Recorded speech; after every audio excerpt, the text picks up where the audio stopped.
Thursday night started like any other. I got home a little after 6, tired but content, the kind of quiet exhaustion that comes with a long day of meetings and commuting. Madison was on the couch with her laptop, half watching some reality show rerun, half typing away, probably answering emails or looking at Pinterest recipes she'd never actually make. It was comfortable. Familiar. Or at least it was supposed to be. I went to the kitchen to grab a glass of water and passed behind her on the way. That's when I saw it, not for long, maybe 2 seconds, but just enough. Her laptop screen was tilted at the wrong angle, and there, in a tab she hadn't closed, was a photo. A picture I'd never seen before. Madison, in a dimly lit bar, leaning into a guy I didn't recognize. Her face flushed, her smile wide. His arm around her waist.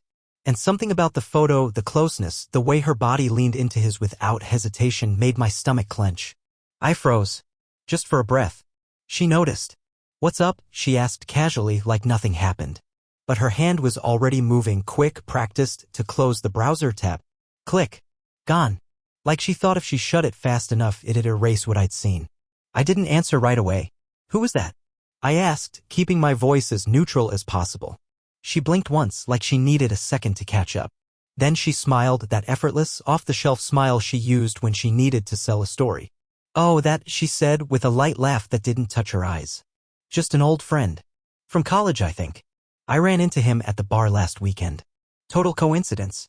She waved it off like it was a funny little anecdote, one of those random things that didn't mean anything. I leaned against the counter, still holding my glass, the cool water untouched. "Last Friday?" I asked slowly. "Yeah," she replied too quickly. "You remember I told you I went out for drinks with my team after work?" I remembered. Of course I did.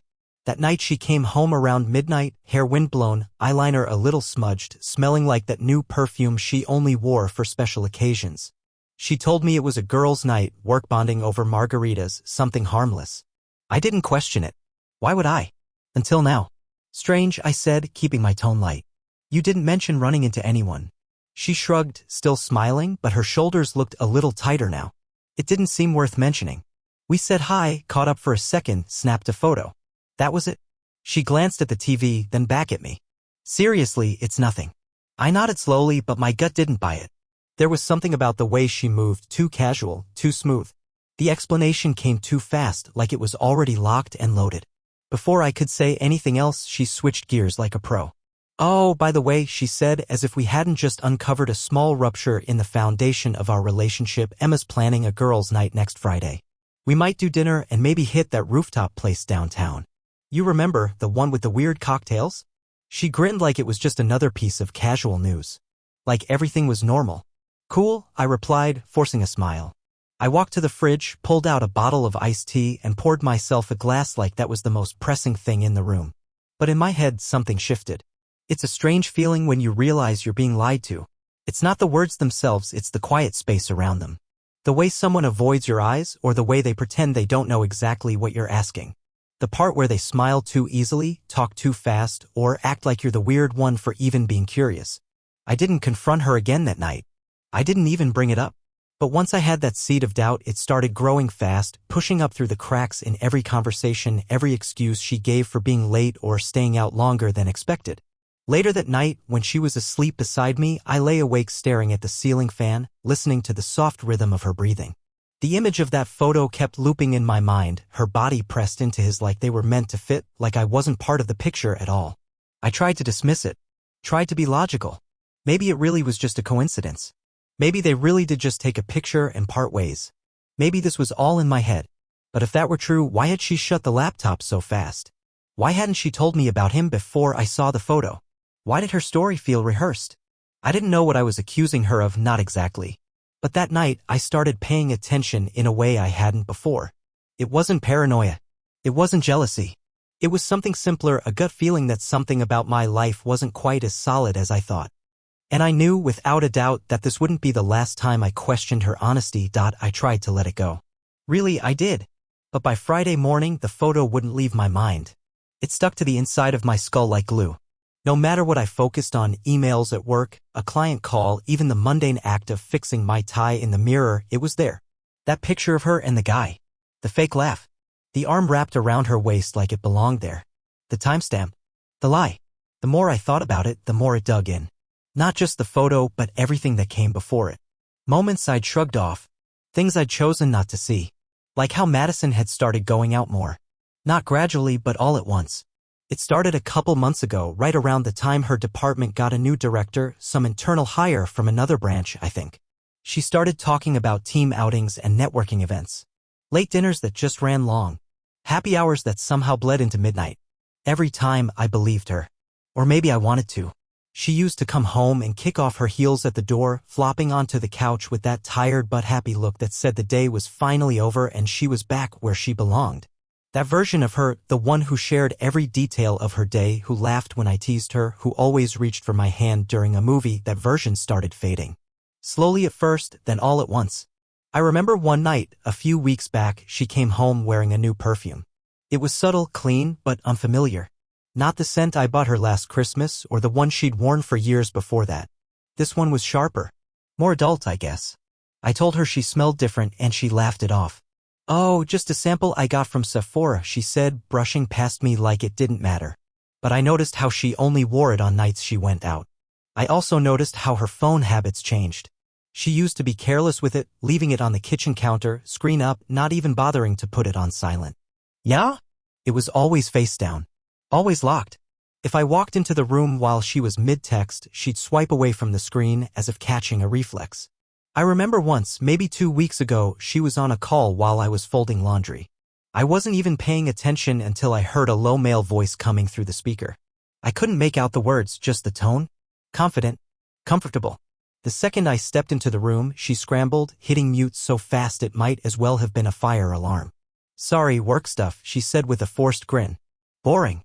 I didn't push it. But I should have. God, I should have. There were other things. Subtle ones, but they started stacking up. She was checking her reflection more before leaving the house, spending longer in front of the mirror, adjusting her earrings, running her fingers through her hair like it really mattered.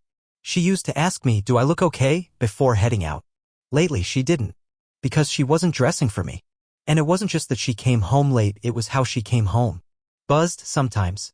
Too smiley. Too tired. Once she came in, dropped her bag, and sat on the edge of the bed for a full 5 minutes, just staring at the floor. I asked if everything was okay and she nodded. "Just drained," she said. But I knew that look. That wasn't exhaustion. That was guilt. And I didn't want to admit it then, but I'd seen it before, not from her, but in other people. That hollow, haunted stare you wear when you've done something you're not ready to confess. The more I rewound these moments in my head, the more it became obvious. There wasn't one big explosion, no obvious betrayal. It was a slow leak, the kind you don't notice until your house starts to sag. And I hate how long I ignored it. I hate that I let myself believe we were just going through a rough patch. That she was stressed. That I was overthinking it. We used to be connected, like really connected. She'd text me randomly during the day just to say she missed me. We'd laugh over dumb stuff like how she always stole the covers or how I always left coffee rings on the counter. There was affection in the small things.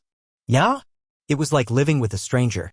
The kind of stranger who still wore her face and knew how to smile the same way, but everything underneath was hollowed out. There's this specific memory I keep coming back to. A Wednesday night, about a month ago.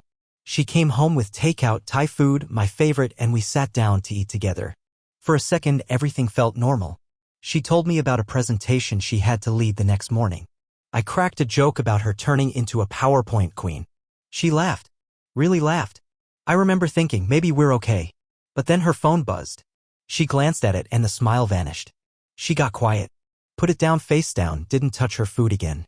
When I asked what was wrong, she shook her head. Just thinking about tomorrow. I knew then. I think I really knew. But I told myself not to overreact.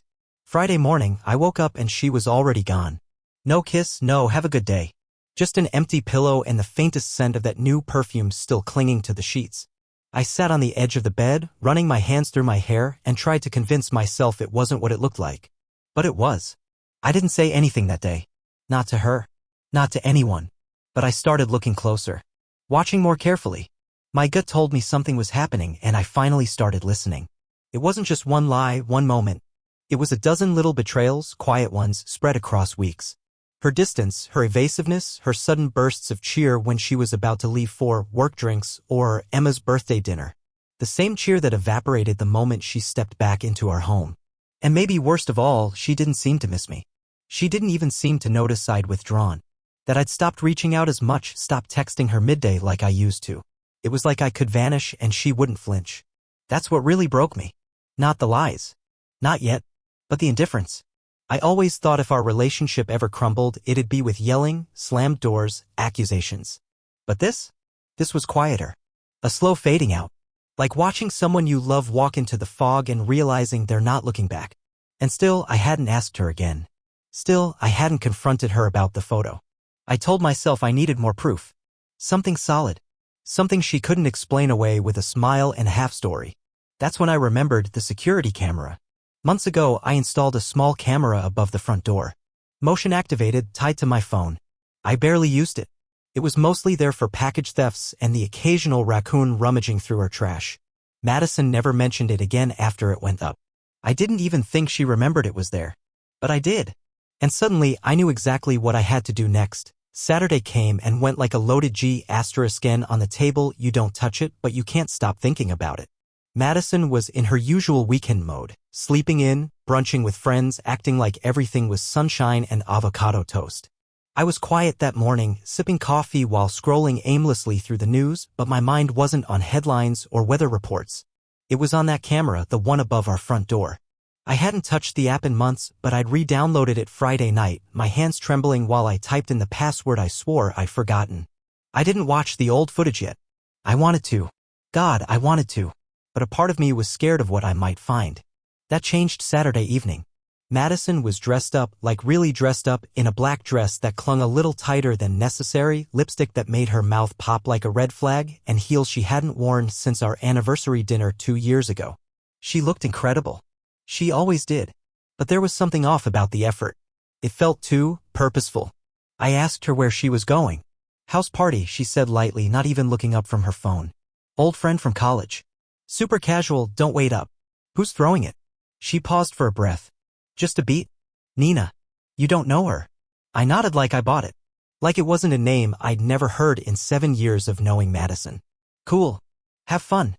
She leaned in, kissed my cheek, and grabbed her purse. And just like that, she was gone. The second the door clicked shut, I bolted to my phone. The app was already open. I scrubbed back through the footage, heart pounding like it wanted out of my chest. There it was, her leaving. Perfect high-definition footage of Madison walking out of our home. I fast-forwarded 2 hours. 3. The screen went black, then flickered back with motion.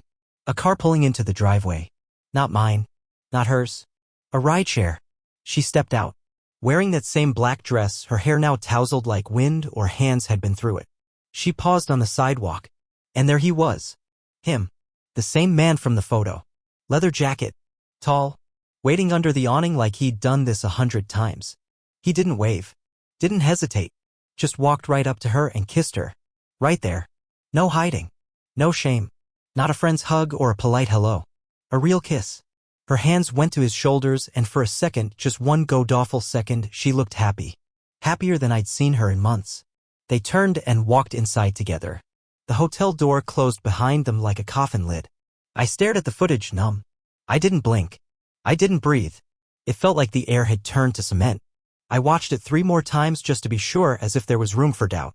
There wasn't. There it was. Clear as day. The truth. She wasn't at a house party. She wasn't with Nina. She wasn't mine anymore.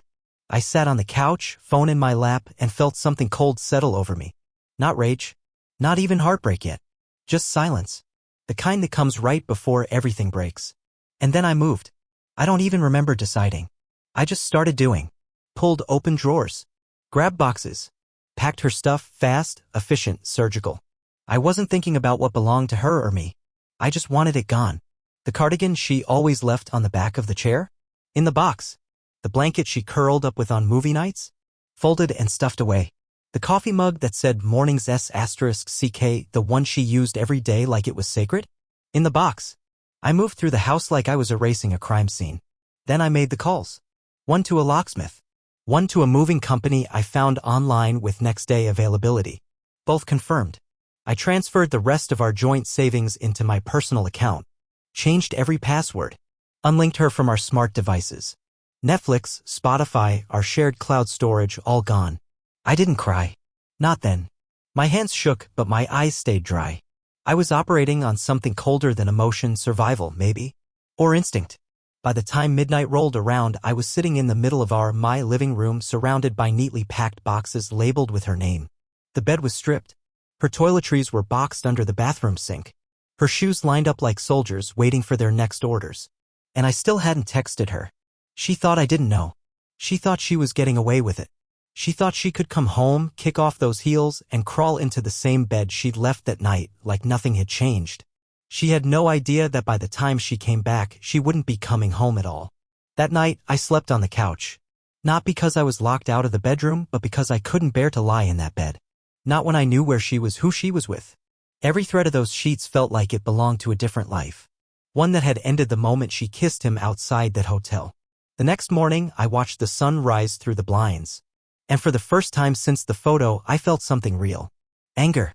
The kind that simmers low and steady. The kind that tells you what to do next. By 8 a.m., the locksmith had come and gone. New locks, new keys. I dropped her old one in an envelope and taped it to a note that read, "You don't live here anymore." Then I took the boxes and lined them up neatly inside the garage, not the hallway, not the front step. I wasn't trying to humiliate her. I wasn't after revenge. I just wanted her gone. At 9 a.m., I called the hotel. I don't know why. Curiosity, maybe? Or cruelty. I asked for room 312, the one I'd seen her enter. "Sorry, sir," the woman said politely. "We don't disclose guest information." "Of course you don't." I hung up. I didn't need confirmation. I had the footage. The kiss. The lie. That was all the confirmation I'd ever need. Around noon, the moving truck showed up. I guided them through the house like a ghost, pointing to boxes and keeping my words clipped and neutral. I tipped the guys generously. Not because I was feeling kind, just because I wanted the day done, fast and clean. And when they pulled away, I stood in the empty driveway and realized she was still out there, in some other world, in someone else's bed, completely unaware that her old life had already ended. I went back inside, closed the door, locked it, and for the first time in weeks, the house was quiet. Not awkward silence quiet. Not passive-aggressive tension. Just quiet. I breathed. Then I picked up my phone, opened a dating app, and started swiping. Not to escape. Not to replace. But to prove something to myself. That I wasn't going to be broken. Not by her. Not by this. Sunday morning didn't feel like a weekend. It felt like a line in the sand. The kind of day where you either stand still or finally take a step forward. I woke up on the couch, neck stiff, mouth dry, and for a few seconds I forgot everything. The room was still dim, the TV still on from the night before, playing one of those auto-looped fireplace videos. Then it hit me. She was gone. Not just physically, not yet anyway, but emotionally, spiritually. That version of Madison who used to call me babe and laugh like nothing in the world could shake her? She'd already left. Long before last night. Long before the kiss outside the hotel. That version of her hadn't been around in months. Now it was just me. And strangely enough, the silence didn't hurt anymore. It felt clean. I stood up, stretched, and looked around my place. Every inch of it held something with her fingerprint on it. Framed photos, scented candles, throw blankets she picked out on cute little errands. And I was done looking at any of it. I started with the bedroom. Her side of the closet was already thinned out from what the movers took, but there were still pieces left, a denim jacket on a hanger, one of her scarves tossed over a chair, a half-empty bottle of her perfume on the dresser. I grabbed a trash bag and swept it all in, one handful at a time. No ceremony. No nostalgia. Next came the bedding, our old comforter, the floral sheets she loved, the pillow she'd curl around on cold nights. I ripped it all off, stuffed it into another bag, and carried it straight to the trash bin. It was over. I didn't need reminders. I hit every room like that, moving with purpose, cutting out every trace of her. Her coffee mug? Gone. The little sticky notes she used to leave on the fridge when she was trying to be cute or flirty. Crumpled. The framed photo from our trip to San Diego that she made me hang in the hallway? I smashed the glass and threw it in a box of do not return items. I even changed the scent of the house. That warm vanilla air freshener she swore made everything feel homey? Replaced with a sharp, clean eucalyptus spray. Something that didn't smell like memories. By noon, the house looked different. Not just cleaner, emptier. And that was exactly what I wanted. A blank slate. I stood in the living room, hands on my hips, and for the first time in weeks, I took a deep breath without feeling like I was drowning. That's when I picked up my phone again. The dating app I downloaded last night was still open, still blinking with new notifications. I hesitated for a second, wondering if I was doing this too fast, if it was some form of denial disguised as momentum. But no. This wasn't about rushing into something new. This was about reclaiming control. About reminding myself that Madison wasn't the only person who got to start over. So I opened my inbox and tapped on a message from a woman named Ellie. Her profile was unassuming, not too posed, not overloaded with filters. Just soft brown hair, honest eyes, and a smile that didn't look like it had to prove anything. Her first message had landed late last night. Hey, not sure what you're looking for on here, but you seem kind. Just wanted to say hi. Simple. No games.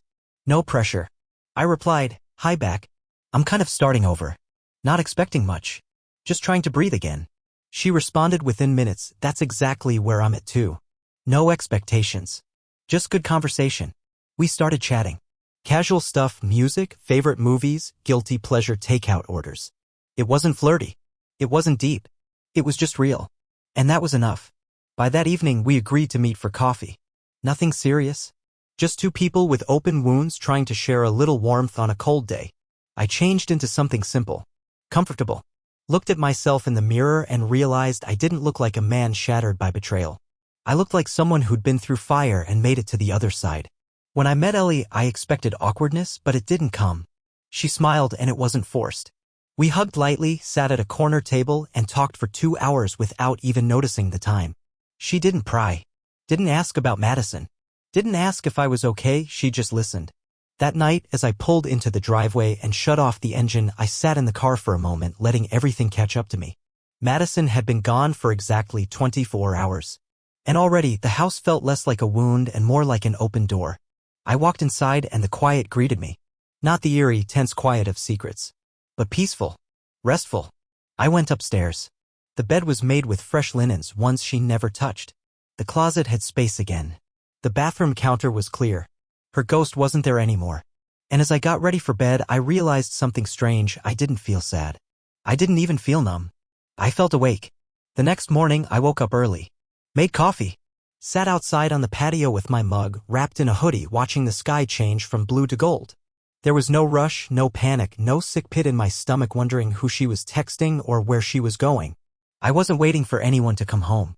That part of my life was over. And maybe it should have broken me. But it didn't. Because I realized something. I wasn't mourning her. I was mourning the version of me who thought he needed her. That guy? He was finally gone too. Madison came back Sunday evening. I had the timing down to the minute. I was upstairs in the bedroom, not ours anymore, just mine now, folding laundry when I heard the rattle of keys at the front door. There was a pause, then a second try. I knew exactly what was happening, but I didn't move. She was trying to unlock the door with a key that no longer worked. Another jingle. Then a thud. Then a knock. Jared? Her voice filtered through the wood, soft and casual like it was any other night. Hey. I think something's wrong with the lock. I didn't answer right away. I stared at the folded shirt in my hand, thinking how strange it was that this was the moment, the exact collision point between her story and mine. She still believed she lived here. Still believed the world hadn't changed while she was off with him. I went downstairs slowly, deliberately. Each step felt like a countdown. She knocked again, a little louder. Jared? Babe? You home? I opened the door just enough so she could see me standing in the hallway, calm, still wearing the t-shirt and sweats I'd been in all afternoon. Her face was flushed, lips slightly parted like she'd been caught mid-sentence. Her hair was a little messier than when she left. Her lipstick had faded. Behind her, the evening was cool and quiet. A thin wind tugged at the hem of her dress. Hey, she said, confused, smile twitching at the corners.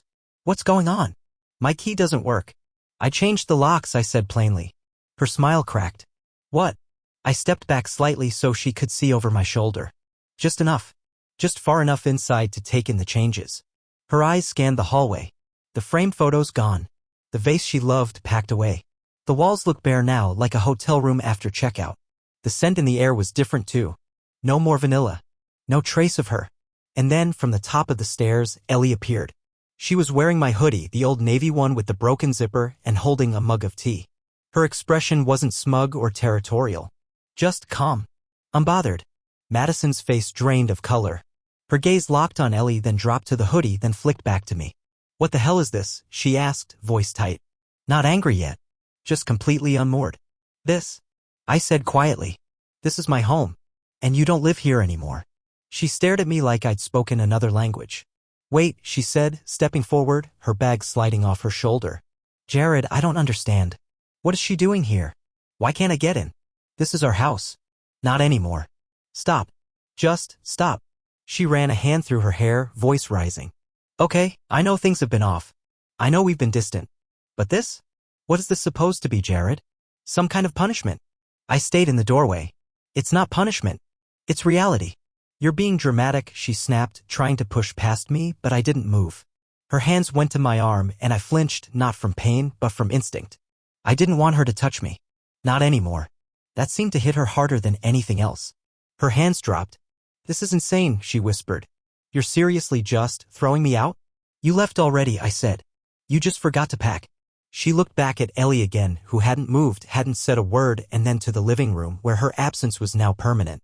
The books were rearranged. The pillows fluffed differently. A new throw blanket over the couch. A glass of wine sitting on the coffee table that didn't belong to her. You got someone else? She asked, the words like splinters. I shrugged. Not really the point, is it? Madison took a step back onto the porch. The wind picked up a little. She looked smaller than usual. And colder. You're just done, she said. Like that. I was done the second I saw you outside that hotel. Her breath caught. Just for a second. Then she looked away. You watched me. You kissed him, I replied. Right there at the entrance. No shame. Like I didn't even exist. She blinked fast, her eyes glossing over. I didn't mean for you to, she trailed off. I didn't think, you knew. I did. And now you do too. There was a long silence. She wrapped her arms around herself like she was suddenly aware of the cold. Her eyes drifted to the street, then back to me. For a second, she looked like the woman I used to know, not the one who lied, but the one who made pancakes on Sunday mornings and kissed my forehead when she thought I was asleep. But that version of her was gone. Just like I was gone to her the night she left and never looked back. She sniffled, tried to speak, then stopped herself. You don't even want to talk? I did, I said. You missed your chance. Her lips parted again, but no words came out. I stepped back and started closing the door. She reached out instinctively, but I stopped her with one sentence. There are boxes in the garage. Everything that was yours is inside. She looked like she wanted to scream. Or cry. Or both. But she didn't do either. She stood there, stunned, as the door closed with a soft click. No slam. No theatrics. Just finality. I turned back toward the stairs. Ellie was still there, her face unreadable. She didn't ask questions. Didn't need to. She walked down, handed me the mug of tea, and sat quietly on the couch. I sat across from her, sipped the tea, and stared out the window as Madison's car engine finally started, sputtered for a moment, and then faded down the street. And just like that, she was gone. Not off to a girls' night. Not sneaking around. Just gone. For real this time.